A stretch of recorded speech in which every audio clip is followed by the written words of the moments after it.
We're having a great conversation here with the. Can we say legendary now?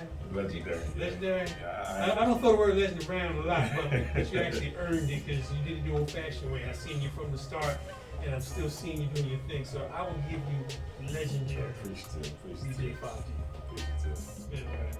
So so let's get back to this. We were talking about. Actually, this is something I want to ask you. Okay. As far as DJing right now, I've seen you do everything across the board from hip hop events to the corporate business events. What's the dynamic as far as navigating through DJing a corporate event where you see like business people who are, a lot of times business people, they don't really want anything special. They still want to talk. They just might want to turn up for about 10, 15 minutes. It's not even that too much hard. You just have to understand who you're playing for. Like the number one thing with DJing is understanding the crowd. It's simple. The way I scale it is I try to judge by people's age. So the scale is a cheat code, everybody.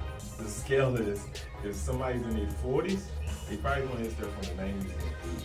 If they're in their 50s, they probably want to hear stuff from the 80s and 70s, and vice versa, and on and on.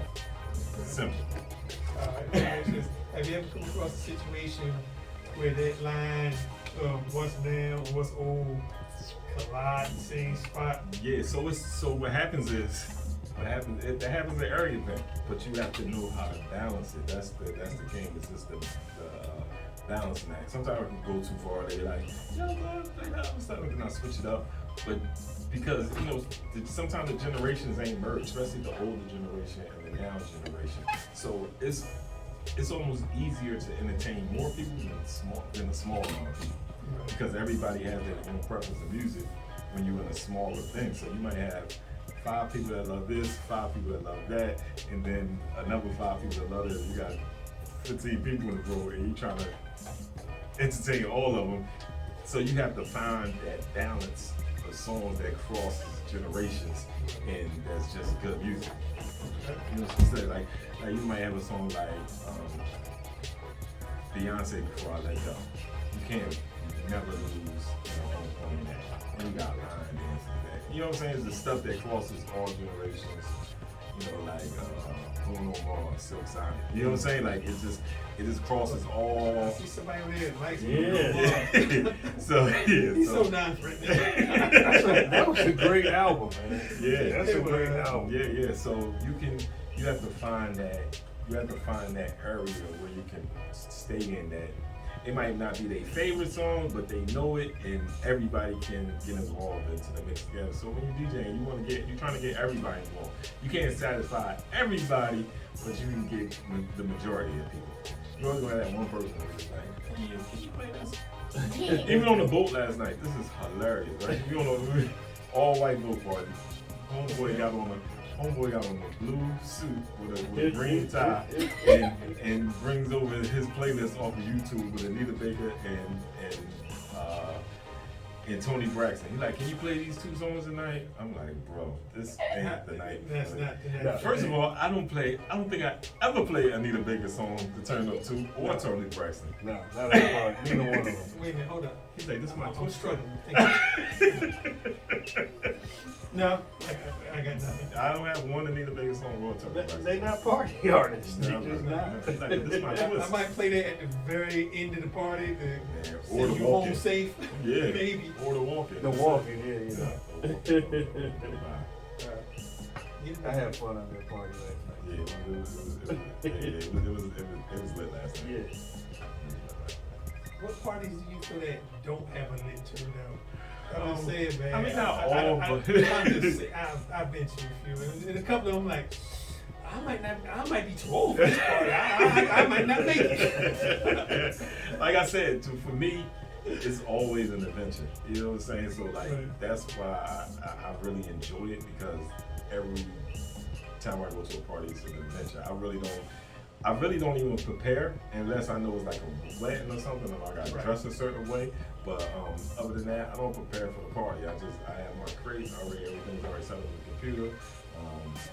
The band is already ready with all the equipment I need. So when I get there, I scan the room, be like, all right, play a couple of warm-up records, see who vibing, get their little pop tap. They ain't gotta be dancing, but if they tapping their feet, that's the warning sign of which direction. All right, well, let me ask you this. What is the type of event you haven't done that you want to try?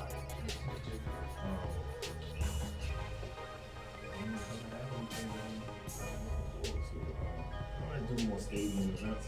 I like the energy in the stadium, man. You just play certain records and everybody go crazy. It's just like, Have you ever been in a situation where you had to play music for a rock crowd? not. I have the rock crowds like more like the older, and it was more like rock and stuff. Yeah, I did like a holiday party for like out in Ireland. They wanted that ACDC, you know what I'm saying? There's some of them joints. Oh yeah, I like yeah, it. yeah, they got some joints. They like so go back. Even Some if they Pat like- Benatar, you know what I'm saying? I got it all. You know what I mean? I got the hits. I definitely got some of the hits. I might not have all the deep cuts, but I definitely got enough to make any type of party rock. And that's what makes you diverse and well-grounded, and you can do all of this. Because a lot of DJs make the mistake of They're not navigating those waters. They just make the mistake of being one-dimensional. And I was there. Now I'm having more fun. Like playing more diverse records, like going in, like even at the beginning of the boat party last night, I was like playing like mad, like I was playing like the new Beyonce song, and I was playing like shit. I was playing just all types of like fast songs, just to start off and just have fun. But they are fun songs. And you know, we come from the hood, so sometimes you are in that shell, you're like, you know what I'm saying? You want to play the hardest songs. And now it's like, as you get older, you can loosen up a little bit more. I enjoy it. I was rocking. I think the more diverse the crowd, the easier it is to DJ. Because you're not afraid to go out of what is the quote-unquote normal. A crowd that'll follow what you're playing as opposed to expecting you to play what's on the radio that you could have heard all day. Well, sometimes it depends. Like last week we was at the foundation when we were at the 80s, 90s party. That's the stuff that I grew up and I love. So when I get to play them and I get to dig in that box, it's like, oh, like this is fun. You know what I'm saying? This is like fun because I really, it's a satisfaction that you don't get when you play other songs. Like you have fun, but this is like the stuff you really and you really don't get a chance to play them songs. Like, there's probably nowhere else I'm gonna play DOS Effects at. You know what I'm saying? I don't know, man. I have to throw these one DOS record in every set. And the crazy thing was, before we went to that party, I was at the pop-up with Abel. Okay. Doing the same thing, just going in the crate. I'm thinking of song after song after song after song, and I'm like, oh man. And my wife's like, we gotta go.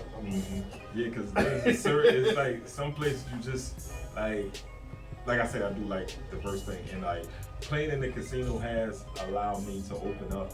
Like, I do a residency at Kiss once a month. I'm in there, and I get to play a lot of stuff that I wouldn't normally play at certain events, and it definitely opened me up to a wider range. And I get to have fun with a lot of stuff. Like playing Katy Perry and stuff like that. I like those songs. Everybody singing along and happy. Some stuff is too happy for me. It's I can't go this happy, but I enjoy some. That's funny coming from a dude that smiles all the time. But it's just, it be too bubblegum. It's too, I'm not happy. Let me say bubblegum. I'm just saying, I've never seen the Fah D ice grill. I mean, I haven't seen it. The whole time I knew you, like, I don't see that. Now, do you have a favorite event that you've done that you was like, this is the event that I just love from beginning to end? From beginning to end. I said I always like to do like when we could dig into the 80s, 90s bag, because that's the stuff I grew up on. You know what I'm saying? So that's like that's what I love now, because I don't get to play them records as much. Like you start playing the same, start being the same thing over and over again. They want to hear like the popular songs, like this is how we do it, and it takes two, and you know them type of records. But I don't want to hear them all the time. You know what I'm saying? It's like when I get the DJ from a fun aspect, and it's like I'm playing what I love instead of playing what I know the crowd wants to hear. That's a different thing. Because my thing is to entertain the people, so I'm not playing for me. I'm playing for the people. So that's a different thing. Let me ask you this: when you're in a situation where you're playing with multiple DJs, who's your favorite DJ that you've been in a multiple set with? You've been spoken a lot of dudes from the underground to the well-known. Even if you should have an interesting dynamic of. So even when you go to Juicy, right, and he say Ron G, Lucy B, Kid Capri, Funk Master, I spin with all of them on that record. Yeah. You know what I'm saying? Everybody in that joint, I spin with. Probably the most fun person I had. Like, I love the DJ with Self. I love the DJ with DJ Self. Self is just, he's very charismatic on the mic. Like, you know what I'm saying? It's like, I'm trying to get a little bit better with mic skills and stuff like that. So I like charismatic DJs that can really entertain the people with their talk thing. I enjoy Brucey B. I love Brucey B DJing. Who else do I like seeing DJ? Right now, they my favorite too. Like I got them in the last 2 years or so. I like Ron G. Yeah, Ron G keeps it going. Kid Capri, he keep it going. Yeah, I mean, we'll talk about Kid Capri. The thing Kid that I Capri don't, just amazing. This is the thing. It's different from you seeing Kid Capri and me doing it because I DJ with Kid Capri several times. Yeah. The thing is, the last time that me and Kid Capri DJ, it was a problem. We almost was like fed up with Kid Capri because you know it's some DJs that it has to be this over the top. You know what I'm saying? It's the arrogantness is just on 100. So he comes in and he's like, you know, you gotta move all the stuff out of the way. We gotta be like this. So it was cool. He brings on an opening DJ. To like pretty much bring the everything down. He's trying to bring it down. So when he comes in, you know, it's like, I'm here, he's gonna drop a song. So he has these songs, so he makes sure his opening DJs for half an hour before anybody else. And then his last 15 minutes of Kid Capri's set, he plays the most random, craziest records and act like the party is over. Like, it was just, I don't like DJ. He doesn't leave any room. I forgot about that. for anybody else. So anybody else is cool. But that's an honest observation. It was bad the last time. I'm like, Kid Capri, this is so whack. I mean, for you to say yourself you're the greatest DJ, you should have no problem entertaining the crowd anytime, playing any records. Anytime I get on a set, if it be like somebody like the last time, what is that? We was somewhere with me and Hitter. He like, I saved the songs for you and stuff. I'm like, Hitter, just go play wherever you go play. It don't matter. I'm gonna just go somewhere else. It's a million songs. Like, hey, you know what? I don't know why more DJs don't live by that, because one thing I've complained about with certain parties is I hear the same records just rearranged in different order every DJ, and I'm like, what's the point of having multiple DJs if all y'all done just reach to the same bag? I like to see DJs go, take a turn, take a different set of records. So I think that's the only thing that's stale about some of the multiple DJ sets. Is that some DJs are afraid to follow what the next man just did, and they want to fall back on the crutch records. Yeah. So that's the only thing with like DJing and other DJs and stuff. Cause me, like when I first started, like it was just me. I was just grinding. So when I first got my CD decks, I used to have a registry over at Lucy Blues. And I was there Friday and Saturday night. So that's like I really learned how to DJ and control the crowd, because I used to be there for 6 hours. Like I used to be there from like 10 to 4. You know what I'm saying? So it's like, I understand I'm playing this in the beginning. I understand how the crowd is coming in. I understand by a certain point, I'm building it up. I got to save these records for a certain point. You know what I'm saying? So it's like, I really understood. That was where I got the majority of my practice during that time. And one thing Price people say it's crazy is I probably never set up my turntables in my house until the pandemic. Oh my God. You know what? I gotta look at you. I gotta do one of these. What? Huh? I've never, yeah. Well, I mean, you're not going nowhere. So what? You know what I'm saying? Wait a minute. You gonna tell me it took a worldwide shutdown Yes. to make you set up in the house? Yes, I've never. You've never set. I set up when I got Serato. I set up for maybe 2 hours before I took it to the club and got a little quick overlay of it. Okay. Yeah, and I'm just like, I'm gonna practice on the crowd. Wow. You just broke every DJ rule I ever learned in life. Wow. Never had set up in the house until the pandemic. I've never, until the pandemic. Yeah. We're talking like 20 years before setting up in the house.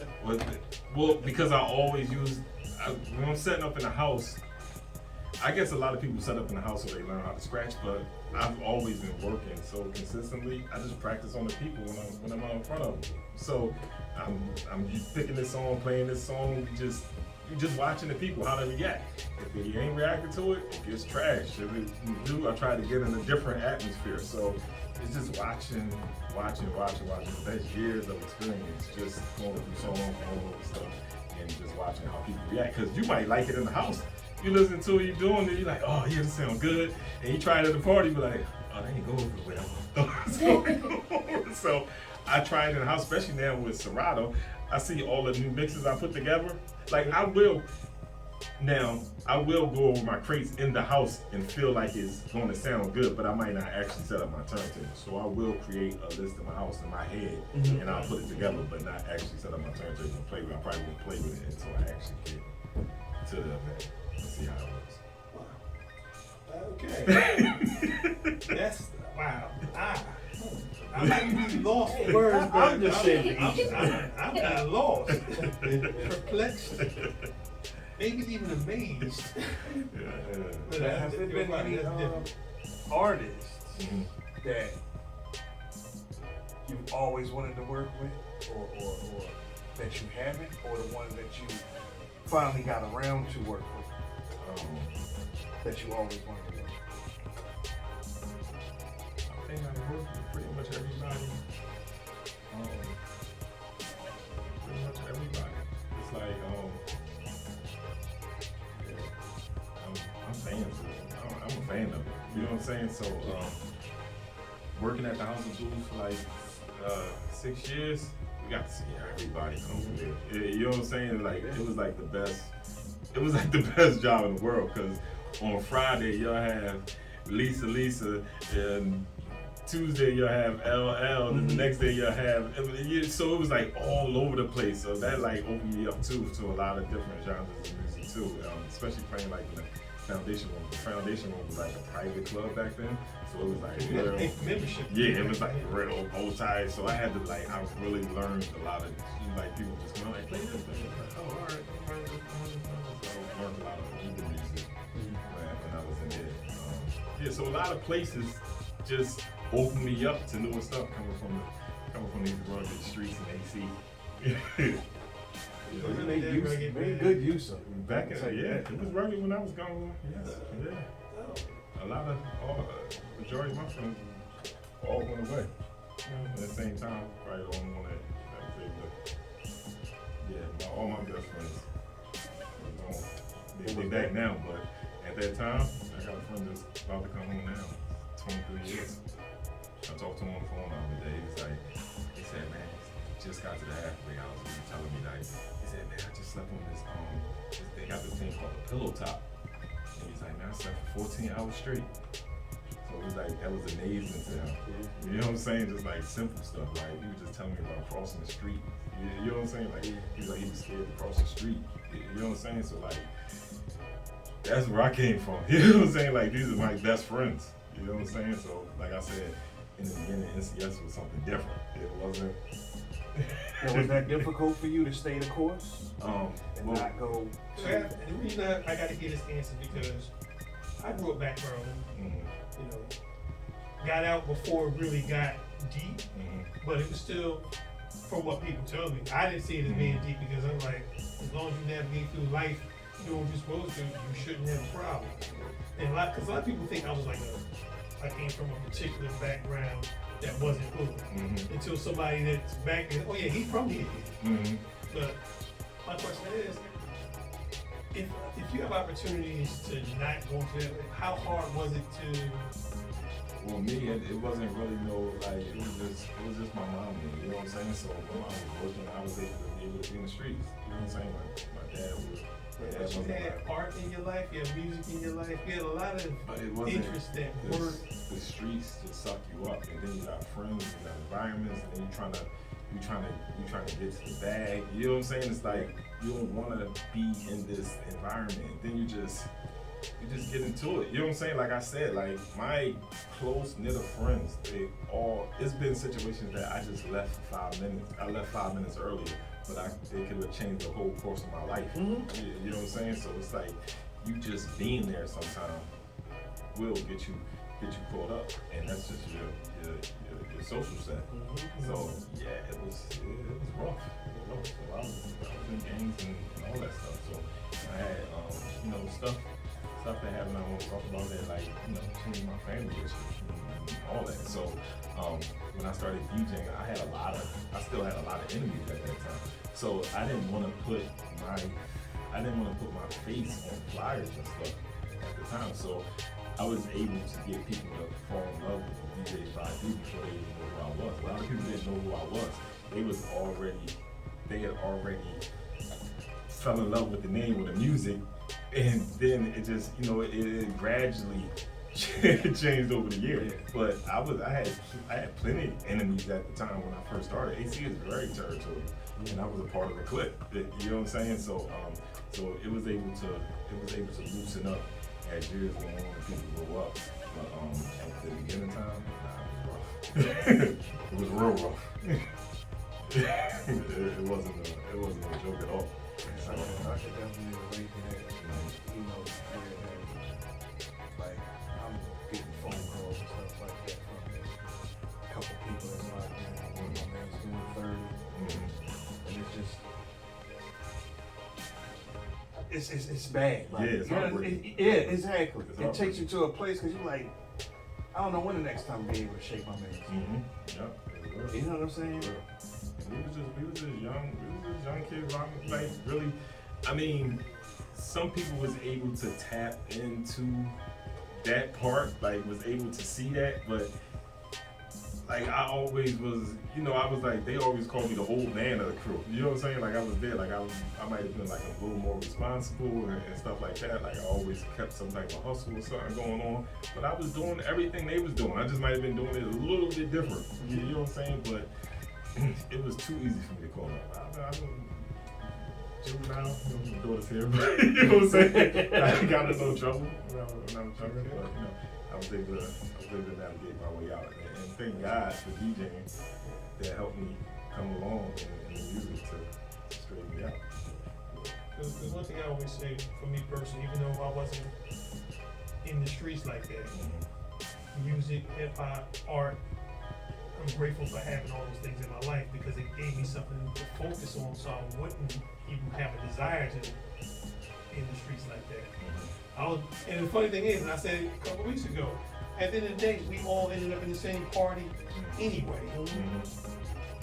So, well, you know what might have been different?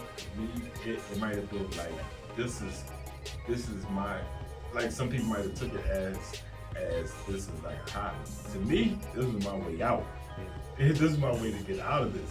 So I'm putting all my energy into this. Like this is what I gotta do. Like it started from hanging out to being in my house all day trying to put together these CDs. And you know what I'm saying? Like putting together these things and taking these trips and starting to able to move away and starting to see different stuff, starting to travel to New York and Philly and start stuff like that. Because you still have a lot of people that's still hood that like going to Maryland is a big thing for them. You know what I'm saying? It's like, like you go to Baltimore Harbor, it'd be like, you know what I'm saying? Like I started doing that when I was like 17. It just opened me up to like the bigger world that's out here. So it's like, You see a lot of people that's like that. It took a while.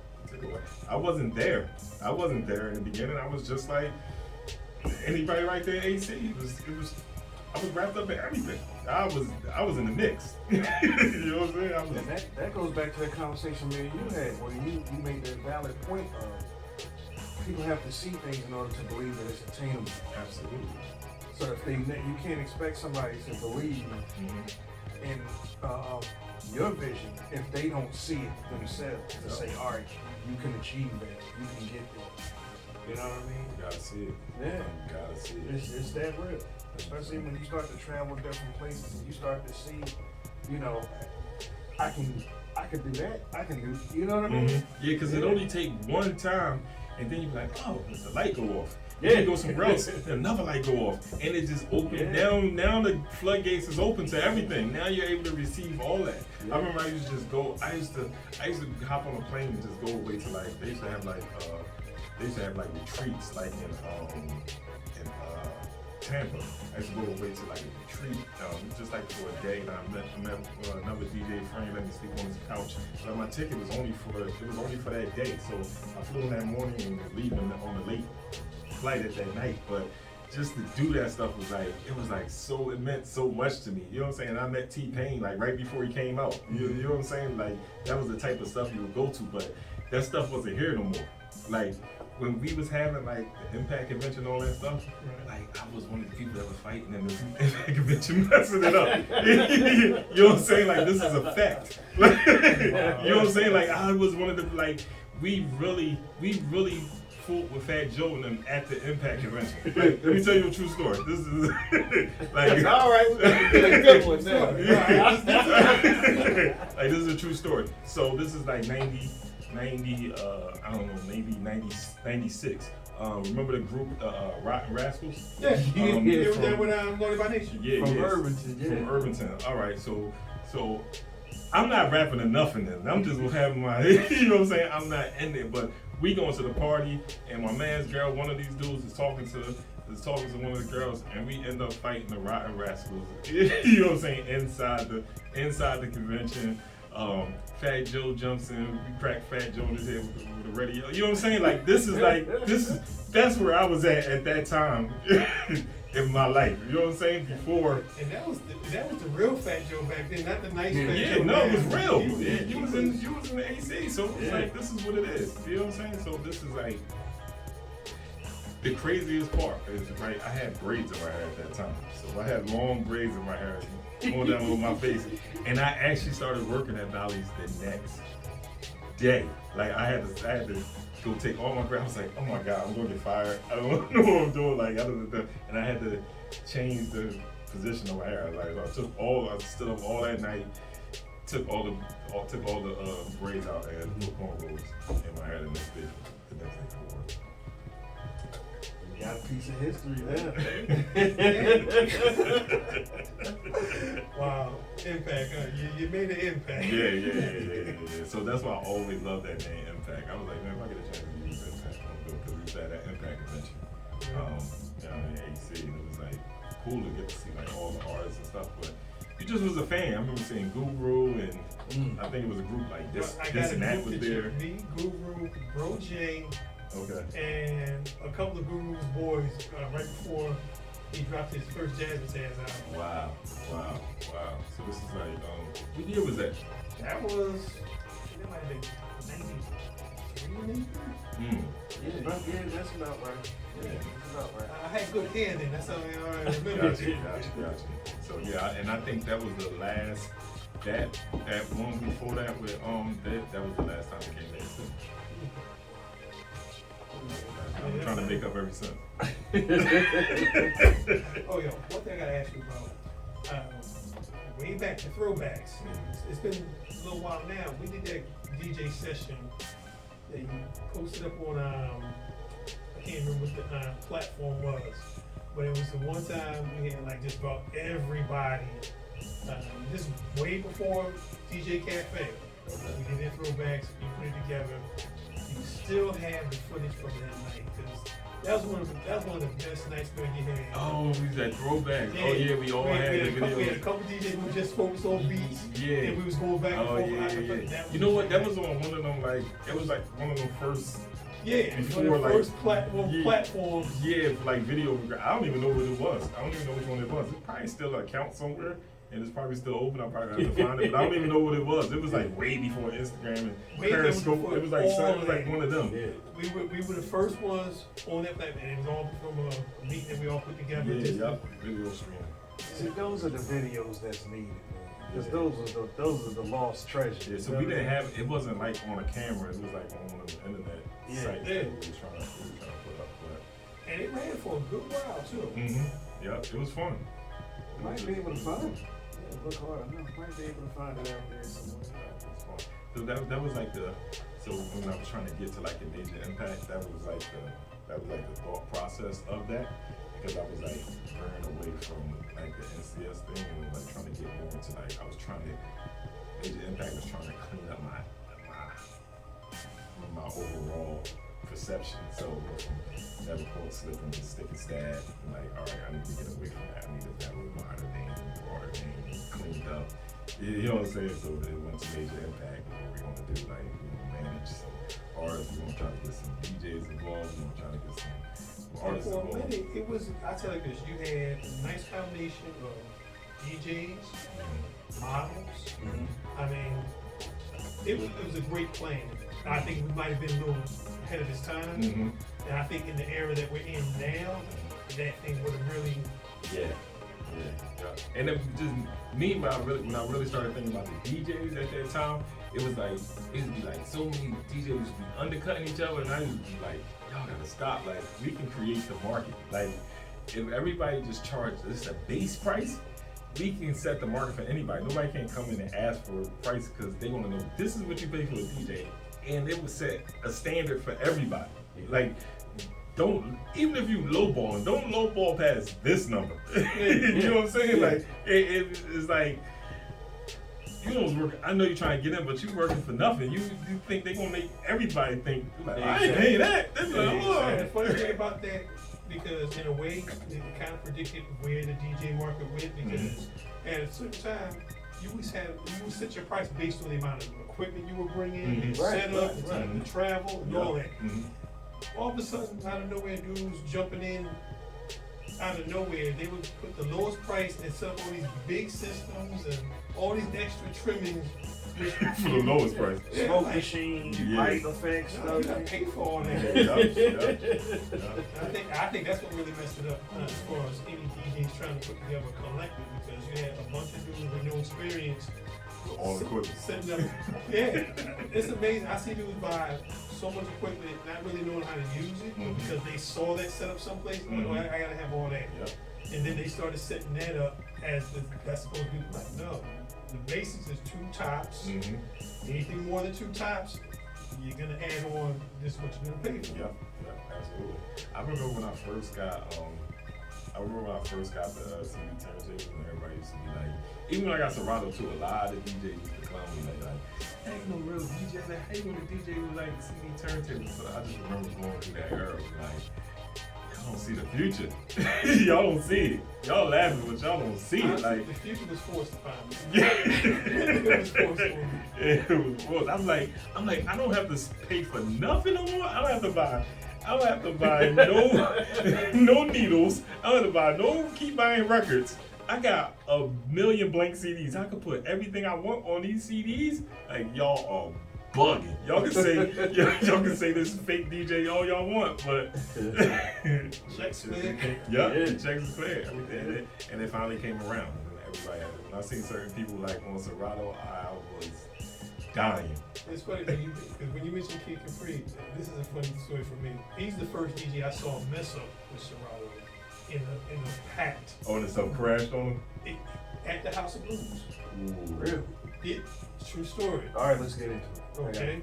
And Method Man were the headliners. Kid Capri was the DJ, and this was Serato was still new. You know how you accidentally put the record onto the wrong side and the music just changed out of it? He had like 5 of those back to back. It was real bad. He was the first DJ, and then we like, I don't trust this. Yeah. And then I saw Jazzy Jeff with Surround. Oh, okay, all right, I like it. Yeah. Jazz is different. He gonna go study it. He gonna tear it apart. He gonna just gonna find somebody to do this for me. Set it up and try to rock out. I like watching Jazz. Just watch. He's amazing. Yes. I watch him on YouTube sometimes.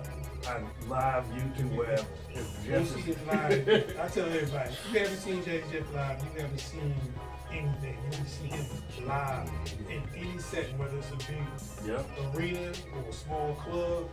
He gives you the same energy. Yeah. And I'm still learning now, man. I still watch DJs and try to pick up little stuff here and there. Like, people, you know, and I know people watch me and try to get some stuff off of me. You know what I'm saying? But I'm just, it is what it is.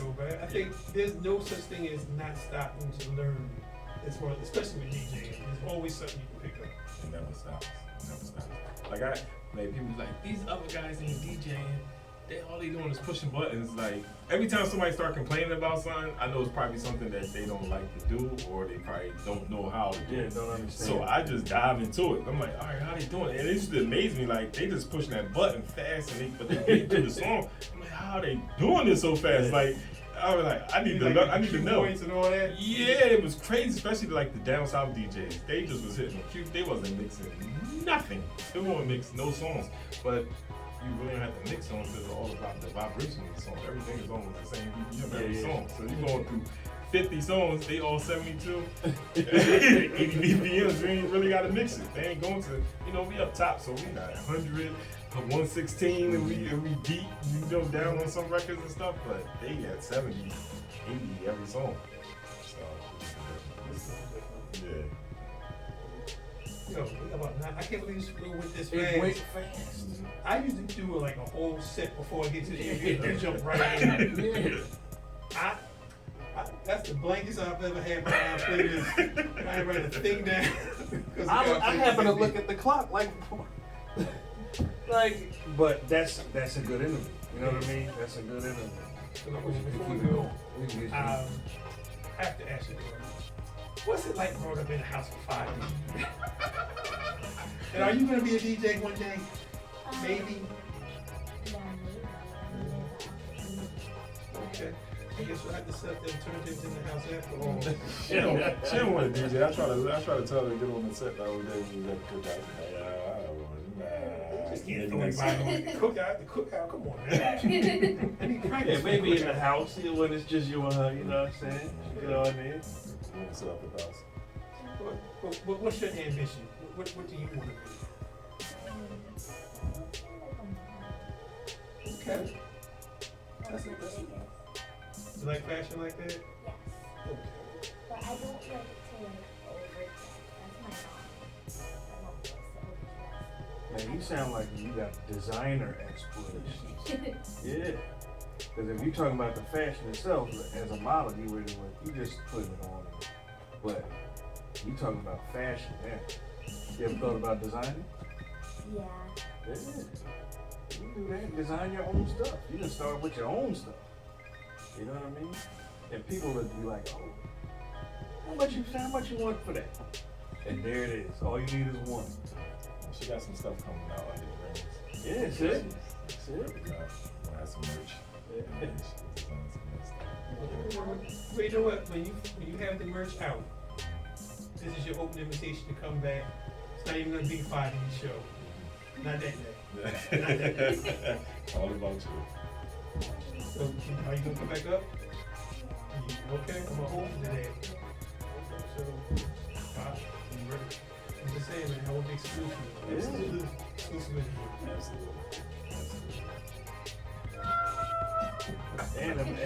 And I get you the nice size table at the sneakers. We in the stadium. And you can be right there. Boom. Everybody come up there and come get.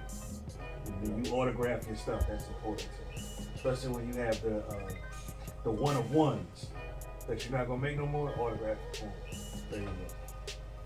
Oh, what I wanted to get into, I'm gonna be doing an artist competition soon. And I want to add you guys into this. I know you already have like certain artists. I know y'all open y'all open up to pretty much artists to come up here, but I want to add y'all into like part of the package when I start introducing these artists to give them another outlet so they can bring more music up here. You know what? We need to do another one of them shows. Remember we had the meet and greet? Mm-hmm. And a couple weeks later we had all their music up here? Yeah. Let's do that again. Yeah. Because that's what we provide, you know what I mean? Artists can come up here and as long as their stuff is together. Radio ready. And radio ready. You gotta be registered. You gotta have all your paperwork done and everything. Cause this is FM radio. Yeah. You know what I mean? I don't want just something you just want to give me off your phone that you did last night that still counts. It has to be together. And the radio version, please. Yes, radio version. Yo, I get so many artists that get mad at me because I won't clean their records. Yeah. I'm like, y'all gotta be Yeah. I told these dudes like Wednesday night open mic program where and a lot of artists come in and I'm like, yo, just put your song on the flash drive. And then like that, and they just come in and still be like, can you down? I'm like, yo, I'm not down. Right. I don't have time. No, that's my answer. No. Yeah. Yeah, no, I'm not doing it. Yo, y'all take the time out, get a flash drive. It costs $5. You can put every song. You can put your whole catalog on there. You can always be ready. Put it on your keychain. You got it with you every time you I want put to. up many posts about the exact same thing. And But just take pride in what you're doing and make it presentable. And make it easy for the DJ. You asking somebody to do something, and you don't even want to put the little bit of time to do it. yeah. I mean, the same time you was in the studio, you could have had that ended version made with a couple quick punch outs. I got a true story to add on to that. Right. While we on that about the packaging and getting stuff together, Dame Dash, I was working with a producer, you know, names is anonymous, working with a producer at a BT. Ended up meeting Dame Dash and Graf on the boardwalk. Gave the CD after I introduced myself, which was always cool. Dame was cool. But once he got that CD, he disrespectfully and respectfully just told me how my presentation was just garbage. I'm not gonna listen to it. I ain't gonna take it. Wow. Because he said, you know, you wrote on here in black marker. What happens if I get some champagne on there? And now I don't know who, what, where, when, why with these beats that you're giving me. He was like, you gotta package it properly, invest in it, and you know, present it, make it presentable. Contact information, song, copyrights, all of that stuff. And the reason why I say it was disrespect, because you know how Dame is. Don't bite his tongue. But instead of me getting pissed off, the reason why I say it was respectful is because it was real.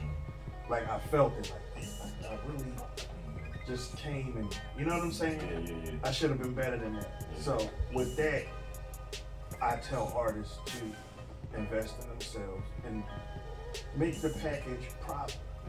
You know what I mean? Not just being a jerk. I'm telling you from experience. Because I got it from Dame Dash. Like, you know what I mean? He just gave it, and I'm gonna tell you why. I'm giving this CD right back. At least he get. See, some people don't like that right in your face criticism. Yeah. But I don't mind hearing Dame Dash because he gonna hold no punches. He's gonna give you what you need to hear. Maybe not what you want to hear, but what you need to hear. So the truth is a hard pill to swallow. You know what I'm saying? And like sometimes people don't. I'm not gonna hold no punches. So don't come to me and ask me nothing. I'm gonna tell you exactly. So don't ask me nothing. You got softball like that too. You might get your girl sick, but I'm gonna try to. Sometimes I ask people too. I'm like, you want the watered down version or you want the real version? No, I said, you want me to be polite or you want me to be honest? Yeah. That's a fact. But yeah, that's important, man. That's important. Well, on that note, it looks like my man's getting ready to come through and do his set. That's my man, Blood and Guts. Blood and Guts. I hate to end this right here because it's such a dope. Go find. dialogue and discussion. Definitely got that coming up, man. Absolutely, man. Because like I said, it's very rare to get to have you come up and not do a set, just to sit back, talk, and just Yeah, I just wanted to kick it, man. 'Cause I know a lot of times you do just come up and like play music and be like, DJ. I want to make sure some of my best sets are when I have good DJs come up. So all I'm saying is, certain dudes make me raise my bar. No doubt, no doubt. I appreciate you, brother, always. Respectfully. Yes, indeed. You know, you guys are creating a platform for artists, man, and it's so needed. And I want to thank you guys for having me up here and making it comfortable for my golden child over here. Yeah, I actually watched my mouth today. So raise the bar again. Yeah. We do it for the kids. Absolutely. It's like Wu-Tang. Absolutely. So thank you guys for having us. You're more than welcome to come back anytime. No doubt. Anytime. Anything, you know. You want to close out the show? You got something to say? You want to close us out? I'm just gonna say thank you for letting me come here, and should I just say bye? Hey, that works for me. Bye. Bye. Everybody. Right. WFR.1.7 Soul Revival. We out next week. Who knows who we're gonna have in the studio? It might not be this kid friendly next week. Don't know. Might be. Hey, but we about to get out of here. WFR.1.7 Soul Revival. DJ Abel, The Truth, and